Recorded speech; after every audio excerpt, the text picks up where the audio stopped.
On America Can We Talk, I talk about election integrity, border security, healthcare freedom, race relations, energy and tax policy, education policy, free speech and assembly, freedom of religion, and all other issues that touch on the God-given right of every American to life, liberty, and the pursuit of their version of happiness.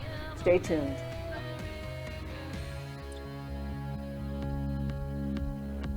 You preach your tolerance, but lecture me. Is there no end to your own hypocrisy? Your God is power, you have no shame. Your only interest is political gain. You hide your eyes and refuse to listen. You play your game. Coming up next, America Can We Talk with your host, Debbie-Georgatos. I've got a feeling that the And hello and welcome to America Can We Talk. I'm Debbie-Georgatos. So this is first Tuesday of the month. So we do our first Tuesday of the month RNC reports, and I'm joined by my counterpart on representing Texas on the Republican National Committee, Dr. Robin Armstrong. And it's a very special thing today because he is actually phoning in his involvement in the show today from Japan. He's on vacation in Japan with his family.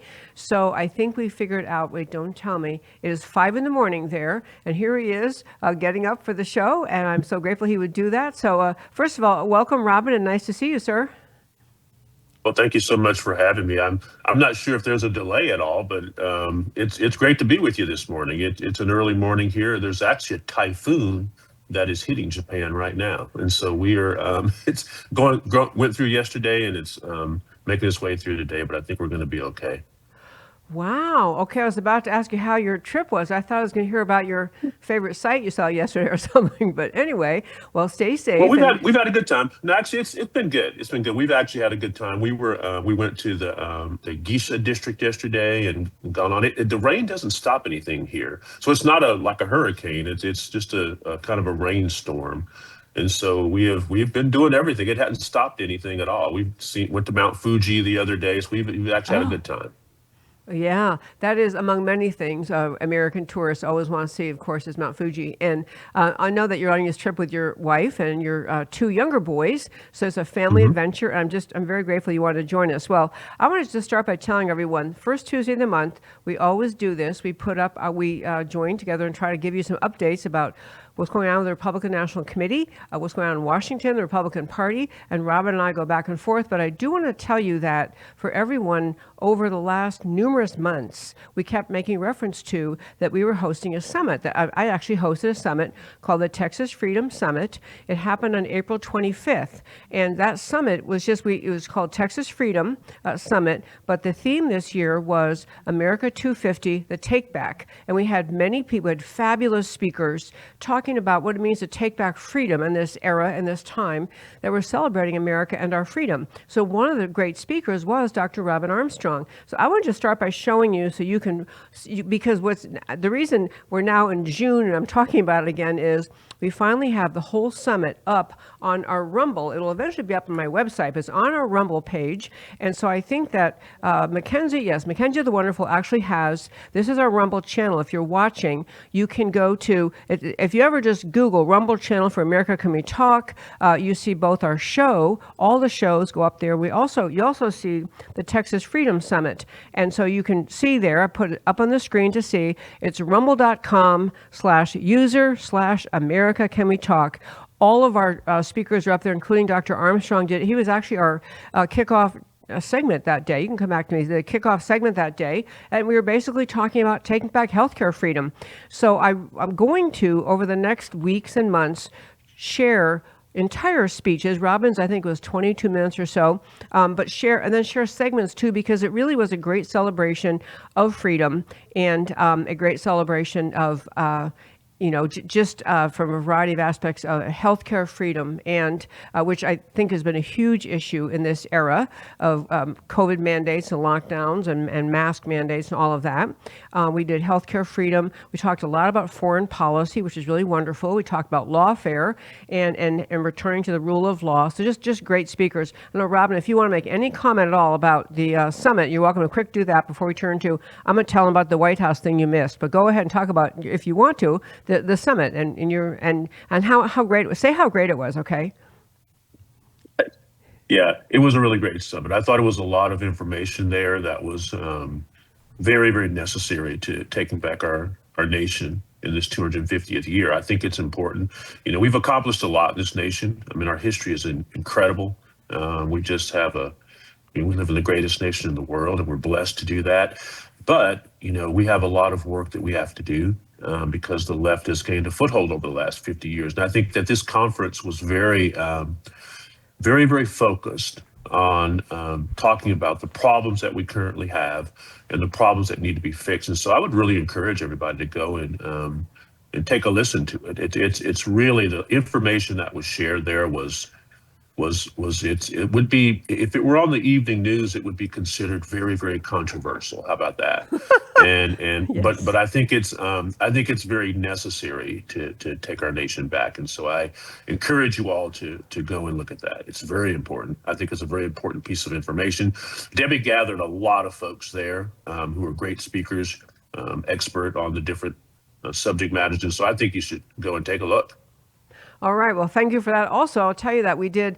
This is the first time in our annual summit we had singers intermittently. So, and we had, I guess the other one time we all sang "God Bless America" in the middle, but we had fabulous singers. I actually put their entertainment up also because we had literally Natasha Owens, who frequently sings at Mar-a-Lago, at all sorts of very big events. She sang, as well as a woman from Florida who I just happened to run across actually at an event with Robin, and she joined us, Marianne Markarian. But the speakers were all great. Tune in and check out that Rumble page. All of our speeches are up there, or all the speakers are up there. So the next thing I want to tell you about in this RNC Special Reports Day is that just last week, as it turned out, we had the opportunity, there was a Republican National Committee meeting, RNC meeting in Florida, and there they announced that the White House was going to host a dinner for the RNC members. I've actually had never met President Trump before this, never met J.D. Vance, and so we had a dinner that was put on in the Rose Garden at the White House, and I just want to quickly share, there's a reason I'm telling you this. First of all, it was obviously a great blessing. I was able to go. Robin was unfortunately on vacation in Japan, but I want to quickly share some pictures and there is a little bit of a commentary. It ties in well to some of the other topics today about how much this president and this administration really makes America not just great again, but beautiful again. It returns, just a cleanliness and a freshness and a dignity to the White House. So we have some pictures I sent to Mackenzie. You can just run through clip 3. Okay, so yeah, leave it right there. So what you're seeing right there, and I'll tell you if you're only listening what we're looking at. So there is a hallway, an outdoor covered hallway that runs from the area where the president lives, where he sleeps in the White House when he's there. And he walks down from where he lives and right down this hallway you're looking at over to the Oval Office. And so on this hallway, it's been labeled beautifully, tastefully done, Presidential Wall of Honor. And he literally has had a gold framed picture of every president of the United States. And so I actually took far too many pictures. I took many pictures, but I wanted to share this with you because it's not just that the president has updated certain things at the White House. He's really made it more, just more presidential and stately and dignified, and the things he's doing are very classy. So this was one. So he walks by this lineup of pictures every morning, coming down from where he sleeps to go to the Oval Office. Okay, next picture I want to show you was. So yes, I mentioned we had both Vice President J.D. Vance came out and spoke with us. He actually ate with us. So there's J.D. Vance. I shook his hand, said hello, told him we're grateful for him. We go to the next picture.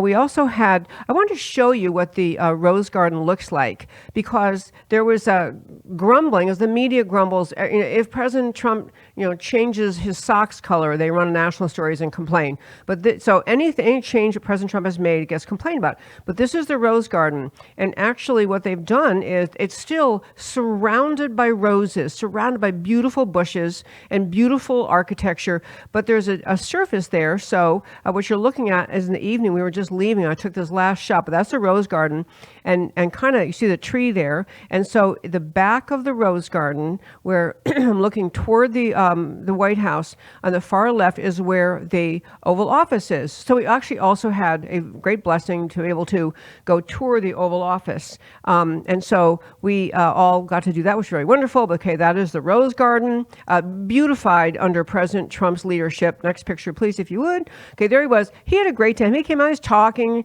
He spoke, made some remarks, but it was very casual and friendly, and he was talking about the changes he's making in Washington and at the White House, and so he very happy presentation. He was very friendly. I got to shake his hand.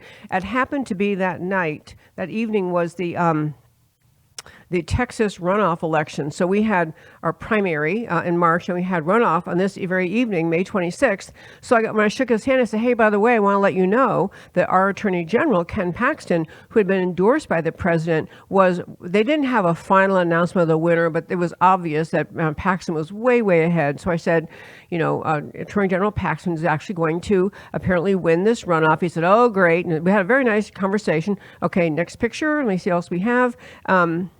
And okay, that's it. I thought one more. Anyway, so I just want to share those with you because honestly, I'm a kid from Schenectady. I didn't ever think I'd be in the White House, but I was, and it was quite fun and special. And most people in the RNC were there. And Robin, I missed that, but I just wanted to share those with you. And it kind of ties into something we hope we get to later today. I do want to talk about Tina Peters, but I want to get to also the beautification of America happening under President Trump. And some of the images I will show you a little bit later in the show, they show that this is what's happening in Washington. And I went to law school in Washington, and I've seen how Washington has declined since then. We had just failure to care for the community. Streets became unsafe, crime was rampant, dangerous for people coming from all over the world, let alone just Americans coming to visit the Capitol. And this is a president who's decided we're not going to make America great again, in terms of foreign policy, but we're going to make the city of Washington, our capital city, something to be proud of. So I'm going to show you some pictures from that later and some developments on that subject. But I did want to turn to Tina Peters, and I also have a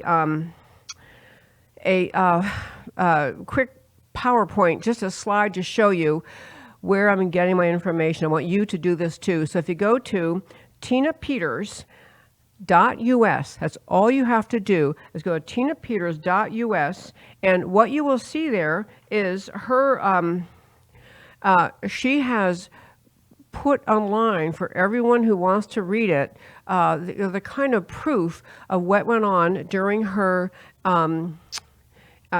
time when she was the clerk of Mesa County, what she uncovered, what led to her prosecution, and just outrageous conviction, and even more outrageous time spent in prison. But she was released. So this is the big news. She was released yesterday, and we're going to talk about Tina Peters. So I guess I want to turn at this point. So to quick say some things about Tina Peters. She was freed yesterday. She had one media appearance on Bannon's show, and if you've listened to my show a long time, she's been on the show many times. I've been on her show. She spoke at my summit.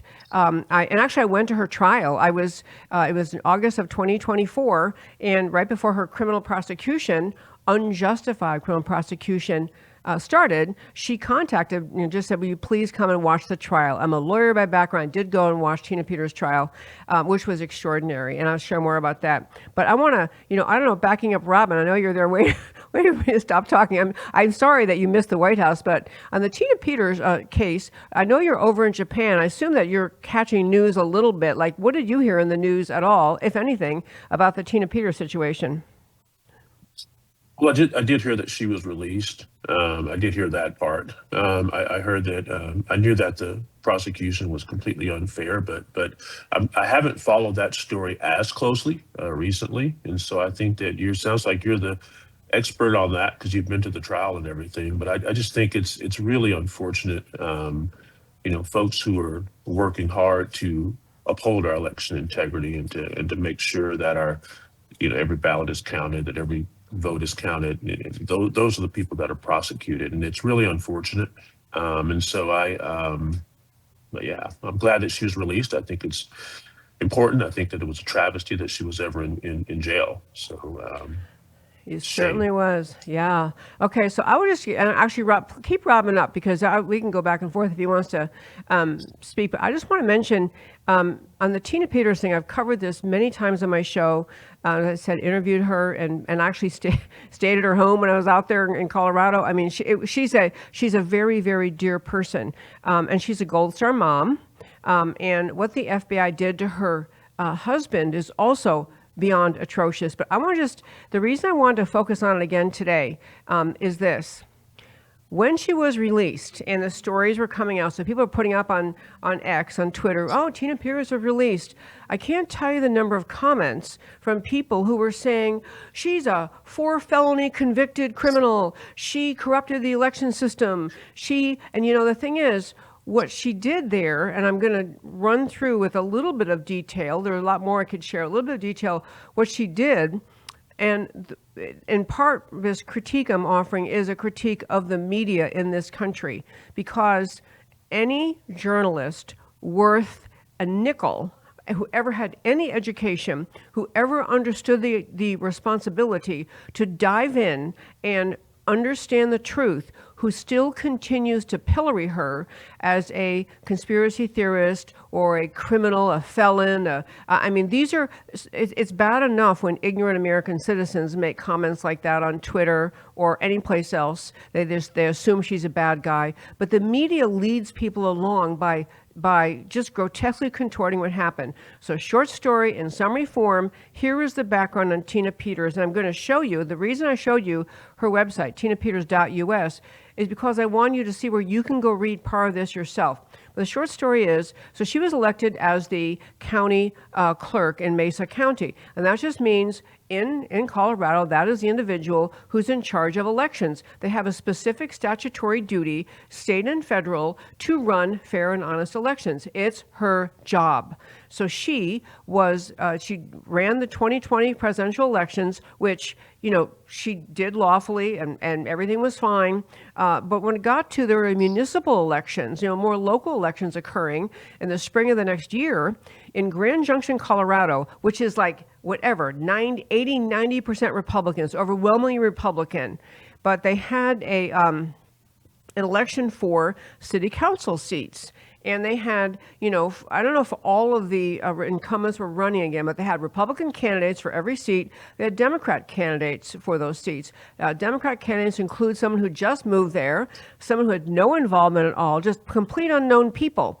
So she administers the election following the election procedures, and it turns out, allegedly, that 4 Democrats got elected to the Grand Junction City Council. So that means the incumbent Republicans, for whom there's no scandal, no outrage, people complain, probably complaints in every election ever, but it was preposterous that in an 80, whatever it is, percent majority Republican district, that somehow Democrats swept the city council. She knew that did not happen. Something is amiss here. She just knew that couldn't be right. And she's using her knowledge of living there, of knowing the area. So she says 2021, she's realizing something's way off in this municipal election. What she did, leaving much detail out of it, because this was a time period where many people were questioning the 2020 presidential election and raising the issue of whether or not electronic voting machines could be used to manipulate results. That was a commonly understood issue. It was actually even back when there was a January 6th protests in Washington why people were upset on January 6th is because many Americans already figured out that the election of 2020 had been stolen, that there had been things amiss, many other factors then. But in any case, this was a time of big focus on this issue. So she learned that the voting machines, electronic voting machines in her area, were going to undergo what's called a trusted build. That was a term used by the voting machine company, a trusted build. So they're going to come in to the voting machines and make changes of some kind, allegedly to make things secure. All that Tina Peters did, all that she did was allow someone to use an ID card as though that person were officially part of the clerk's office, an ID tag. Of clerk's office so that to go in and essentially take forensic images. It's not a picture. I mean, it's not a picture like you take a picture of anything, a forensic image of what was going on inside the voting machines. And she took that data. There were 2 instances where this occurred. This forensic data was gathered from inside inside the machines. And because the reason was there was electronic machines involved in those elections, which she knew at least the one as to the Grand Junction, Colorado City Council just couldn't have been correct. Anyone sentient would have realized something was up there. In any case, she allowed someone else to use and go in and take pictures of the inside of the machine, take data pictures, essentially, of inside those machines.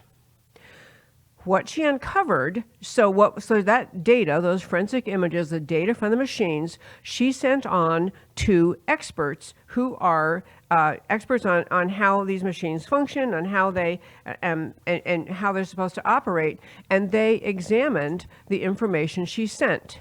And so the 2 experts, just so you know, and the reason I put up tinapeters.us.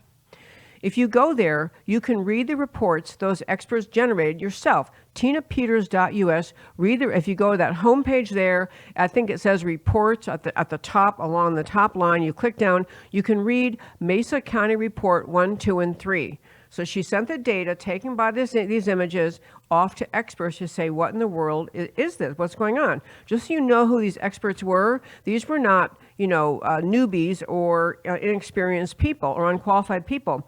One was named Jeffrey O'Donnell. He's a full stack software and database developer and analyst, bachelor's degree in computer science and mathematics from the University of Pittsburgh. Over the last 40 years, Mr. O'Donnell worked and consulted for numerous private sector corporations, including Rockwell International, Westinghouse, a stellar list of companies. And basically, he has, over the last 2 decades, had developed numerous big data analysis systems, including systems to provide short-term stock market investors with new types of research. The guy obviously understands how computers work and how he's a developer as well. He's a software developer and analyst. The other person who looked at this report, they did a report together, was Dr. Walter Doherty. He's a computer consultant and a senior lecturer emeritus in the Department of Computer Science and Engineering at Texas A&M. So she sends off this picture, these images, these forensic images off to these 2 experts to say, I don't know, I'm not a computer expert, but something is way off with our voting machines here in Colorado. She sends it off and ends up, and I could read Doherty's resume. I mean, you conclude after reading this, these guys know what they're talking about. She doesn't know them. She just sends it off because they're experts. And they came back and prepared 3 reports. Mesa County Report 1, 2, and 3. Report number 3, which has the most compelling information about it, said essentially that they summarized what they had looked at by looking at these graphic images of what was inside the machines. They concluded there was an unauthorized creation of new election databases during early voting in 2020, in the general election in October 2020, followed by digital reloading of 20,346 ballot records into the new election data, making the original voter intent recorded from the ballots unknown. So they're literally, these experts are saying, yeah, someone's been fooling with machines starting last October, taking data out, putting data in. We should, if this isn't clear, should never happen, ever happen. So they concluded that. They also said the same unauthorized creation of new election databases occurred during the 2021 Grand Junction municipal election on March 30th, 2021. And I could go on, but I want you to understand the extremely neutral experts who have no political, game in this at all said massive evidence of these machines being tampered with. She, Tina Peters, takes this to her superior saying, hey, look, someone should look into this. We got a really big problem here. And the answer of the Colorado authorities was to prosecute her for allowing the images to be taken. She did not change a vote. She didn't delete a vote. She didn't add a vote. She didn't touch voter data. She didn't corrupt anything. She let the evidence be discovered. And the answer of Colorado was to prosecute her. And, you know, I'm telling you that whole thing about, you know, any DA worth his salt could prosecute a ham sandwich. I mean, if you decide you're going to prosecute someone, you can do that. But understand, she uncovered clear evidence of fraud. No one in Colorado cared. No one in power. They went after her and so created prosecutable offenses out of her having allowed those images to have been taken. That's the basic story. And I want you to understand this because this is a woman who, she's not a politico. She wasn't trying to run for higher office. She's a county clerk trying to do a good job for her county in administering elections and whatever other job she had. So that's Tina Peters' story. I went to the trial. And I'm telling you, the evidence presented, I mean, she wasn't really, she wasn't saying I didn't do that. The whole thing of this is, let me try to make an analogy. This is like prosecuting someone for jaywalking as they ran across the street to put out a fire. And they put out the fire and they gathered evidence of who was the arsonist and what happened and proof of arson. And the authorities not caring about the fire or the arson in the building, only caring because you jaywalked. It's that level of preposterous. So that, my friends, is the Tina Peters story. There's much more to it than that, but she was convicted in August of 2024. She served 606 days. And she came out, to her credit, she came out on Steve Bannon's show saying, I know the Democrats are going to cheat again. We still have to work on election fraud. She also very, I don't know in what word to use, just kindly, gratuitously said, and, you know, conditions in prison are pretty terrible. You know, they get horrible nutrition, horrible care. I mean, she just was basically saying we have to take better care of people who are incarcerated, whether they really did something wrong or not. So I wanted to lay that out because this is the difference. My telling you this is the difference between understanding the facts and making a judgment. What matters here, and what the authorities in Colorado did was to decide this woman uncovered fraud and we're going to make sure and shut her up. That is what, in my view, what happened. I went to the trial, the level, I mean, if there had been actual adults on that jury, I mean, actually seasoned people who have been around the, you know, sun a few times, they would have laughed in the prosecutor's face and found her not guilty on all charges. They were able to concoct hysteria and nefarious, oh my gosh, she practically took down the state over nothing. That's what happened. So on that, I'm thrilled she's released, and I actually still hope that she continues to champion that. And Robin, I apologize. I didn't mean to go that long, but I wanted to share with our happy listeners, this is how bad it is, and this is why I'm so grateful she's released. And I love any comments you want to offer. Well, I think it's great. I mean, she showed a lot of courage. Well, I mean, she was doing her job, and so it really, you know, didn't take a huge amount of courage. She's showing a lot of courage in fighting back and making sure that people understand that this took place. And I think it's a small example in a small community that really obviously causes concern, you know, that this could happen on a national level. And so it's something that we really have to look into. It's really something that we have to be vigilant about. And I know that you've been, you know, extremely effective and very, very aggressive about election integrity issues. And so going into the midterms, it's going to be an issue. Going into every political cycle, it's an issue. But I think that having folks that stand up and step up and speak to how unjust this is. I think there's a big difference between Republicans and Democrats in this country, is that Democrats are willing to do whatever it takes to win. And that includes, if necessary, cheating.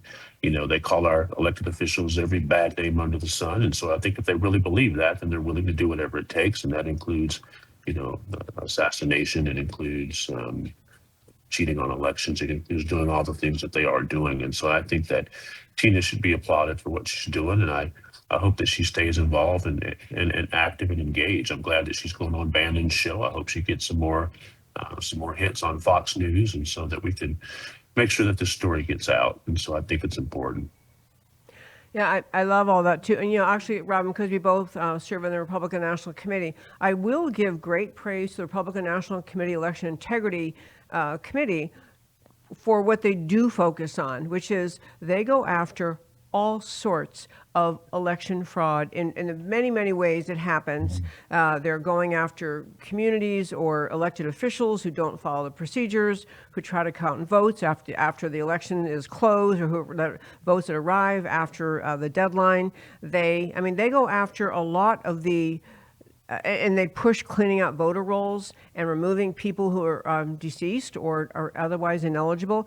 The RNC does a great job on that. I will say I'm very grateful that President Trump has, over time, made several comments about the voting machines and pushed for return to paper ballots and hand counting, which is entirely doable if we're committed as a nation to say we simply have to have the highest assurance possible of fair elections. So I hope that as RNC goes forward, they can continue to support what President Trump has laid out, which is we have to move toward, we can't overnight change the entire system, but move our country toward a system where we aren't relying on these machines, which, even Tulsi Gabbard came out to talk about recognizing how the electronic manipulation of voter tabulation software started with Venezuela and Hugo Chavez in whatever year that was, 1991, I can't remember the year. Anyway, maybe later. In any case, point is, we've had officials in the Republican side in the federal government talk about it, and I would love to see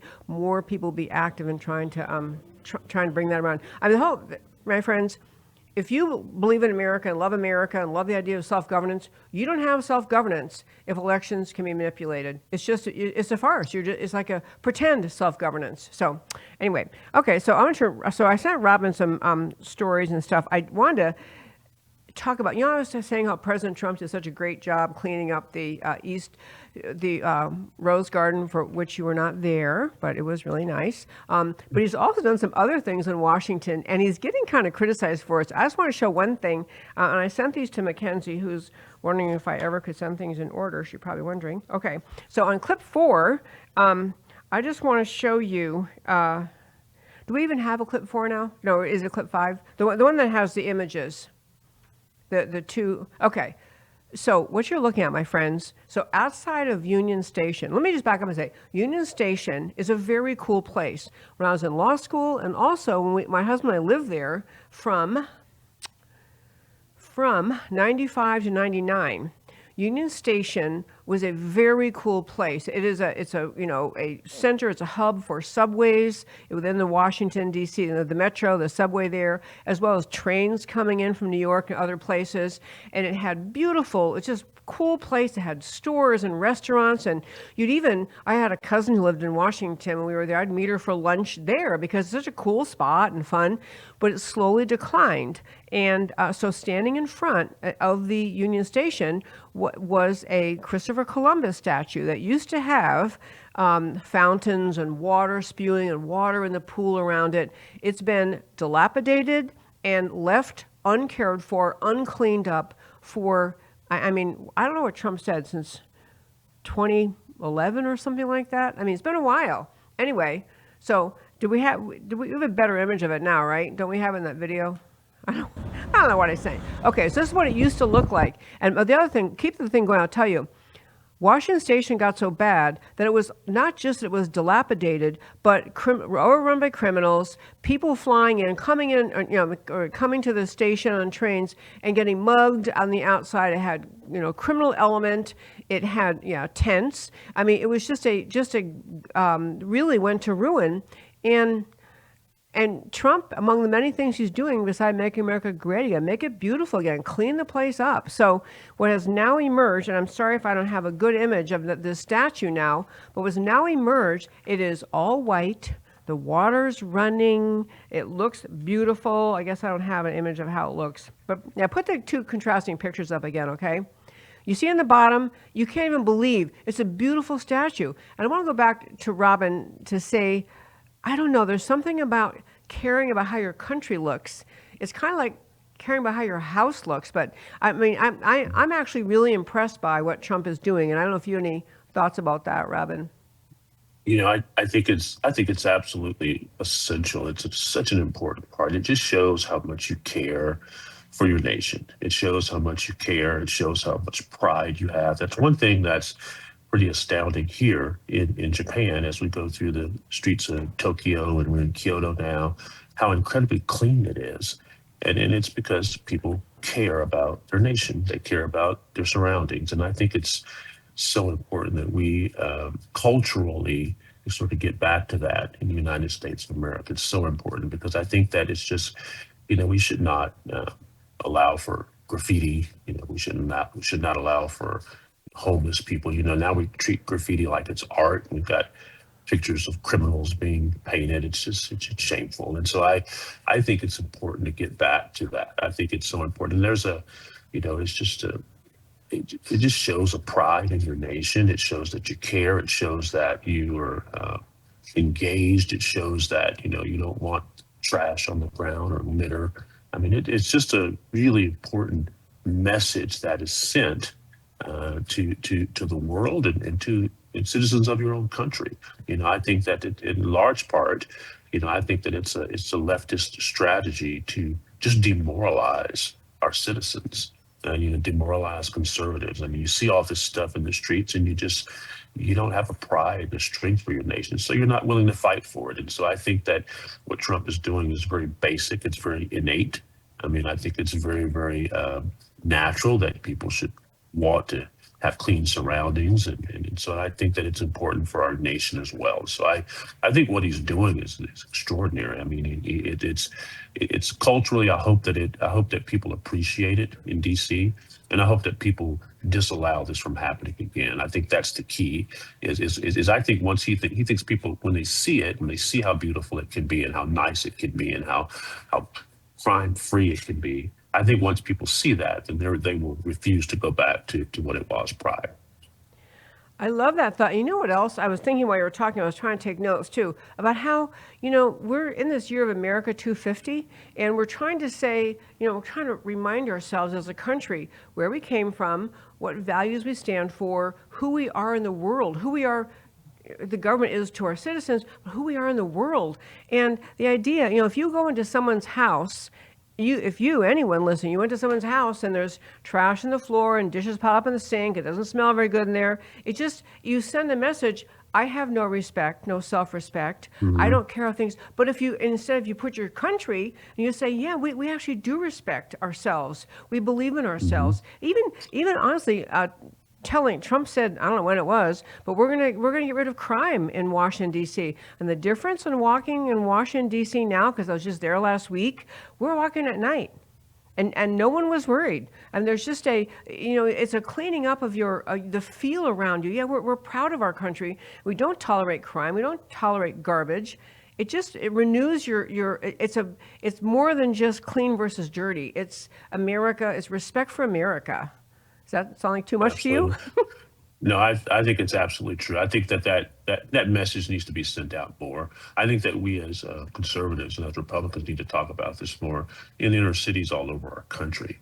I mean, we need to talk about how, look, people deserve to have clean cities. They deserve to have well-run cities. They deserve to have crime-free cities. They deserve to be able to live their life and pursue happiness and success without fear of being mugged or being shot or being, people should be able to go to school and be safe. And so I think that you just have to change the entire culture, and the culture should believe that that's the case. We should value that. And we have to get back to that in America. We really do. And I think it's important. I think that is the message that Trump is trying to send in D.C., in our state, in our nation's capital. And I think if he's successful in sending that message, I think that it will spread because everyone believes that, whether you're Democrat, Republican, poor, rich, everyone believes that. There are people who don't have a lot of possessions, but who have great pride in what they have. And so I just think it's so important that we develop that in our nation again, because over many years of Democrat control and rule and cultural brain rot, which has been happening, since the Democrats have been in charge, I think that over time it's had a negative impact, and we have to reverse that. That is the spirit of socialism, and that's the spirit of communism. And what they desire to do is just to demoralize our nation. Is what the Russians desire for us. It's what China desires for us. It's what the left Democrats desire for us. They want to just demoralize us so that we don't care. And so we don't go out and vote because we don't care. And so it just has a ripple effect all over our nation. And so I think that cleaning and beautification of this country is essential, and it should continue. And I applaud Trump for seeing that and understanding that. He, as a businessman and who has great, beautiful properties, understands aesthetics and the effect that it has. And I think that it has an effect on the nation, and I think it'll have a huge positive impact on America. I love that. And you just remind me of something I forgot to tell you about being at the Rose Garden. There was a conversation. He was kind of pointing around because different constructions went at the White House. And we were talking at our table about the ballroom. You know, Trump is building a ballroom at the White House.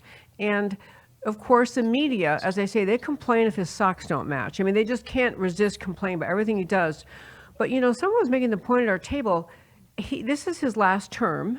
And, you know, the ballroom isn't going to be done immediately. So he may end up being able to use that ballroom once or twice, maybe even 4 times in 2 years. But that ballroom is going to be there for decades and presidents to come. It's not just, oh, I want my fancy ballroom at the White House. He's 3/4 of the way more, through his, well, how his terms were. But anyway, he's going to have, 2 years left. But this is a president who's making the future White House extraordinary and elegant, and a place should be proud to go and proud to show other countries. And all this just hysteria about Trump building a ballroom when they didn't mind when Obama put in a bowling alley and a basketball court. That seemed fine. But this, I think there is something, it ties the same majestic love of America. That of course we should improve the White House. And if you can make a ballroom, why not do that? Why not have that? So I hadn't thought about that, but he's not building it for himself. He's not going to be doing it that much longer. Okay, I wanted to tell our happy listeners, because I realize how close July 4th is coming. So America 250 is, of course, the big celebration this year. And in Washington, there's going to be a lot going on there. And as it happens, Dr. Robin Armstrong, is here with me, and his wife, Martha, and my husband, Eric, and I are all going to go, I mean, separately, but we're going to Washington for that July 4th celebration. And so I don't even know, I've been meaning to ask you separately, but, I know that there's a big, big thing on July 4th on the land where the monument is. I mean, there's going to be a setup for every state, get some number of square feet, whatever it is. So the Washington Monument be like a big birthday candle, with, I don't know, really, but, stands by the middle. But all the states are going to have something represented there, kind of bringing America together. So I'd love to know, what else is going on there over that time that your wife and my husband and I will all be there? What's going on in Washington, and what are we going to do there? Like, you have to tell me what we're going to be doing there.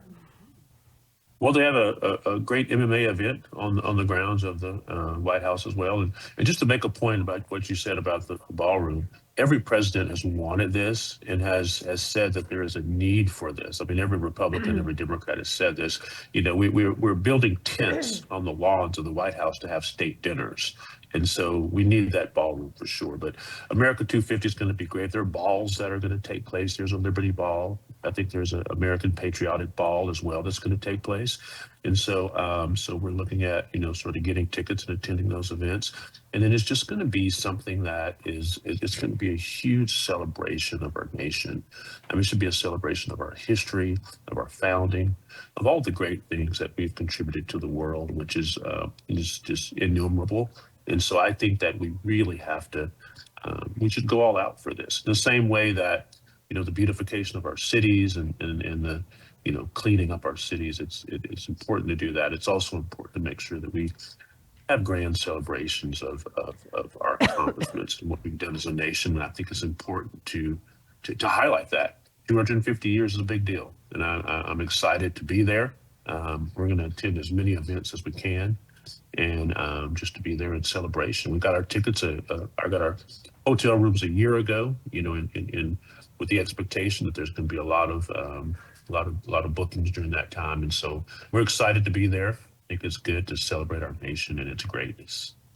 as they say, you only turn 250 once, or the country only turns 250 once. So, whether you go to Washington or you celebrate at home, because here in Texas, we receive all sorts of invitations, just different groups, not even all political groups, but just schools and community groups are saying, let's make it really special. And I've been saying, for a long time now, how it's just really important to not just say, yay, fireworks and, fun stuff, but to realize the depth, the magnitude, the importance of what we're celebrating as America, the example of liberty for the world, is celebrating that we've managed to make this change. That we don't have a monarchy, we don't have a king, we don't have a dictator. We have success in consent of the governed, having we the people be the sovereign. That's just a magnificent development for mankind. I will quickly mention. So we do this thing the first Tuesday of the month.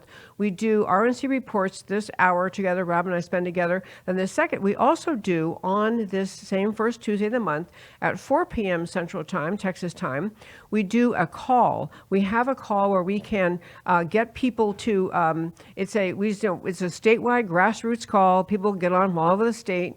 And you get to that by going to meetn.com/DebbieG, DEBBIEG. And again, meetn.com/DebbieG. And you can get on the call with us. It's going to start at 4 o'clock. But I want to hit one more topic because Rob and I still have time. And I think he's off sightseeing in Japan. So he'll wrap up his time with us after this call. But one of the story I sent to him, and it kind of ties into our theme today about improving America, being committed to improving America.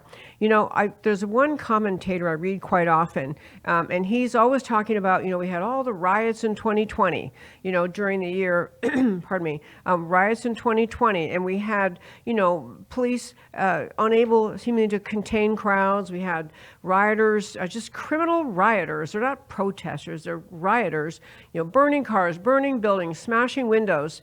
And this one commentator keeps saying, why do we tolerate this? Why do we allow this? We actually can bring in enough forces to arrest them, to put them in jail, to stop them from burning buildings and smashing cars. And so I think a lot of just patriots and probably people from all backgrounds and political parties kind of wonder about that. I mean, normally you're not allowed to just walk up and smash someone's store window or burn their car down.